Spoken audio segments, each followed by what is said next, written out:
प्रभु जी चरण वंदन। प्रभु जी, सभी स्वरूप में श्री हनुमान जी के दर्शन होते हैं। जो भी तीर्थ जाएं, जिस भी परम धाम के दर्शन करें, सभी में श्री हनुमान जी के ही दर्शन होते हैं। महाराज जी, इसमें मार्गदर्शन। उत्तम भक्त का यही लक्षण है कि अपने, अभी बताया नहीं, अपने आराध्य देव को देखे। यदि हम हनुमान जी को मानते हैं कि वो हमारे आराध्य देव हैं, तो वही सर्वस्व है, दूसरा कोई नहीं है। हनुमान जी के हृदय में सिया राम जी बैठे हैं, तो सिया राम के हृदय में हनुमान जी बैठे हैं। साधु हृदय मह्यम, भगवान कह रहे, मेरा हृदय साधु, मैं साधु का हृदय। आम भक्त पराधीनो अस्वतंत्र। अगर हनुमान जी ऐसे दिखाए तो राम जी, अगर राम जी के हृदय में देखो तो हनुमान जी मिलेंगे पक्का। मतलब एक ही परम तत्व है, चाहे उसे जो कहें। वो लीला के लिए सेवक बना हुआ है, लीला के लिए स्वामी बना हुआ है। कभी राम जी हनुमान जी को पूजते हैं, कभी हनुमान जी राम जी को। कैसे?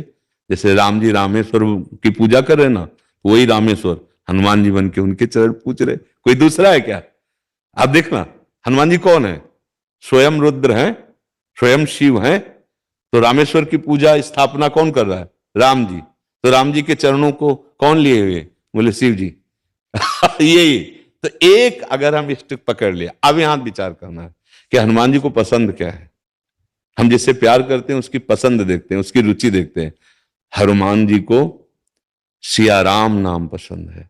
हनुमान जी को सिया राम चरित्र, रामचरित सुनवे को रसिया। ये रसिक है किस बात के? यत्र यत्र रघुनाथ कीर्तनम तत्र तत्र कृतमस्त कांजिलम वाष्पवारि परिपूर्ण लोचनम मारुति नमत राक्षसांतकम।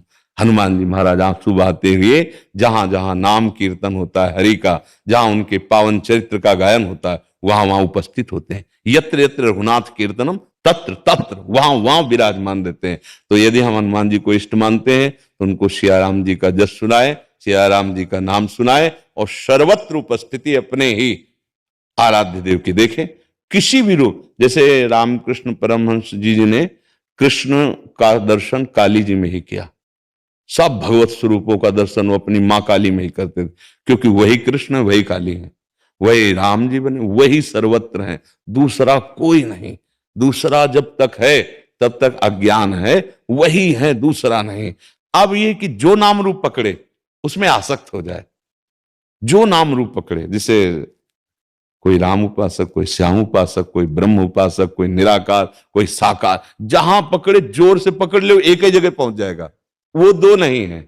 जैसे किसी भी घाट में ना आइए आप, यमुना जी तो वही है, घाटों के नाम अलग अलग हैं कि आज हमने जुगल घाट नहाया, आज हमने विश्राम घाट, आज केसी घाट, ऐसे घाट कहे जा सकते हैं। लेकिन यमुना जी अवगाहन उन्हीं का हो रहा है। ऐसे तत्व एक है, नाम कुछ भी दे दो। लीला में विविध लीलाएं, विविध नाम, विविध रूप धारण किए हुए हमारे प्रभु विराजमान।